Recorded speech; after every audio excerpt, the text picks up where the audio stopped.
Buen día, mi nombre es Guadalupe Ivonne Olalde Dorantes y el día de hoy me complace presentarles mi proyecto final que lleva por nombre Culturas Prehispánicas, correspondiente a la materia de Historia de la Educación 2, impartida por la maestra Wendy Peña Casolco. Bien, el proyecto se trató de dar una clase muestra a niños de educación básica. El tema era culturas prehispánicas, para ser más específicos, sobre la cultura maya, sobre la cultura azteca y sobre la cultura chichimeca. Antes de dar una clase, pues teníamos que informarnos sobre qué hicieron esas culturas, cuáles fueron sus aportes o por qué fueron tan relevantes. Comencemos con los aztecas. Bueno, los aztecas fueron la cultura más desarrollada de Mesoamérica.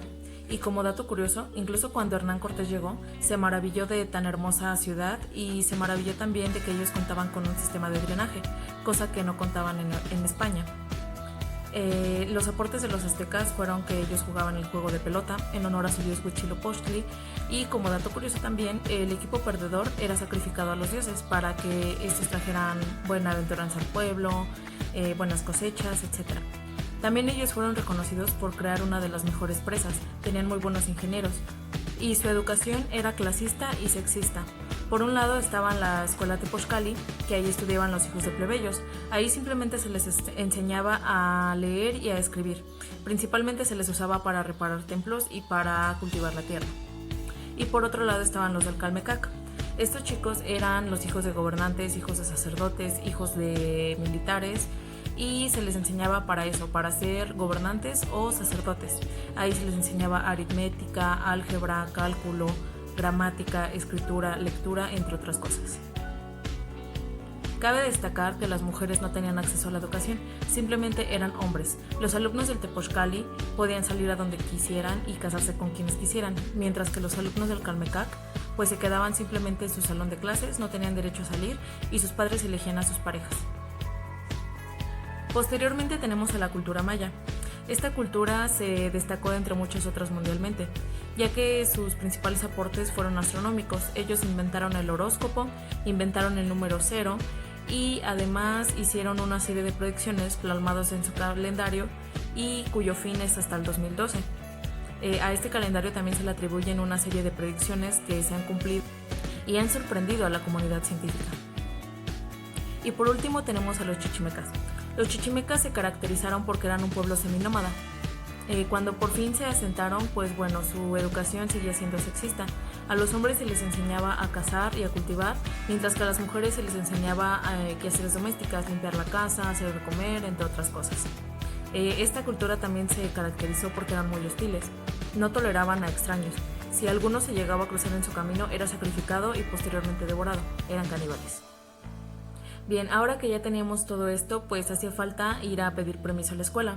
La escuela elegida fue la primaria Melchor Ocampo, ubicada en la calle Puebla número 2, en Huitzila, Tizayuca, Hidalgo, con un código postal 43820. El objetivo de esta actividad es presentar a los alumnos de manera didáctica y a través de una obra de teatro las primeras culturas desarrolladas en Mesoamérica, para que así conocieran su importancia y sus aportes. Bien, ahora que ya teníamos el permiso de la escuela y el tema a desarrollar, pues hacía falta planear la clase. Para esto llevamos a cabo una planeación. En dicha planeación especificábamos, entre otras cosas, las actividades de inicio, la actividad intermedia y la actividad de cierre. Para actividad de inicio nosotros elegimos la dinámica del barco navega. Esta dinámica consiste en que los alumnos caminan aleatoriamente por todo el salón. Cuando el encargado diga el barco navega con 5 personas, por poner un ejemplo, pues los alumnos tenían que formar grupos de 5 personas. Quienes quedaban fuera, pues se les hacía una pregunta. Se trató de estimular a los alumnos por medio de paletas, es decir, se les hacían preguntas y cada que respondían bien, pues se les otorgaba una paleta. La actividad de desarrollo fue la obra de teatro.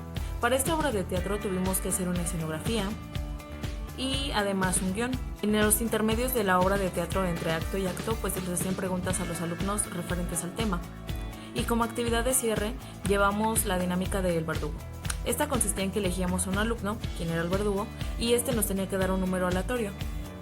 Cuando nos daba el número, el encargado de manera aleatoria se encargaba de contar a alumnos. El que quedara en el número que el otro alumno dijo, pues se les hacía una pregunta. Ejemplo, si un alumno te decía número 10, pues el encargado contaba aleatoriamente 1, 2, 3, 4, 5, 6, 7, 8, 9, 10. Y el alumno número 10 pues era el que se le hacía la pregunta. Y así sucesivamente. Y bueno, ya como conclusión, pues a mí en lo personal me gustó mucho esta actividad. Fue algo que pues sí necesitó su esfuerzo, necesitó su dedicación, necesitó su tiempo, pero pues al final el resultado pues hizo que todo valiera la pena. Para comenzar, nosotras llegamos súper nerviosas, obviamente pues a un lugar que no conoces y a presentar algo que nunca habías hecho. Bueno, en lo personal yo nunca había presentado una clase como tal, entonces pues sí fue algo, fue todo un reto, pero pues dicen por ahí que el que no arriesga no gana. Entonces, una vez entrando, pues fue todo un rollo, teníamos que poner el telón y que la escenografía y que cámbiate y que ya vienen. Entonces ese nervio, esa adrenalina que sientes en el momento, pues es como que la chispa, ¿no? Que le da. Lo consideré una actividad muy acertada, puesto que como futuras docentes, pues tienes que aprender a manejar eso, ¿no? Esos nervios, esa emoción, tienes que tener esa inteligencia emocional para poder tener un control sobre la clase. Dimos a dos grupos, uno fue de quinto grado y otro fue de sexto grado. Eh, Nosotras, mis compañeras y yo, pensamos que el grupo de sexto pues iba a ser comportado, pues pensamos que eran los más grandes, los próximos a egresar, como que ya tenían un poquito más de conciencia y cosas así, pero no, nos llevamos una gran sorpresa porque el grupo de quinto fue todo un amor. Tú les hablabas y te contestaban, participaban y estaban activos y te ponían atención y así, pues fue muy grato trabajar con un grupo así. Sinceramente me gustó e incluso me abrió la posibilidad de en algún punto de mi carrera dar clases en educación básica. Mi, mi meta es dar clases en educación media superior y en educación superior, pero no descarto la posibilidad de algún día dar en educación básica. Y bueno, por otro lado el grupo de sexto pues desgraciadamente dio mucho que desear. Desde el primer momento que entraron y cada quien en su grupito y por más que nosotras estábamos hablando, nos estábamos presentando, pues los niños estaban como que en su rollo. Estaban cada quien en su grupito, los tuvimos que separar, los tuvimos que cambiar de lugar, fue todo un show. Cuando queríamos que participaran, pues eran muy apáticos. Simplemente se nos quedaban viendo así como de, ¿ustedes qué, no?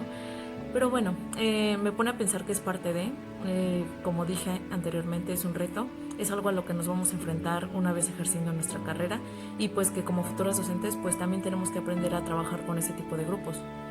Y pues bueno, por mi parte ha sido todo, espero les haya resultado entretenido, muchísimas gracias por su atención.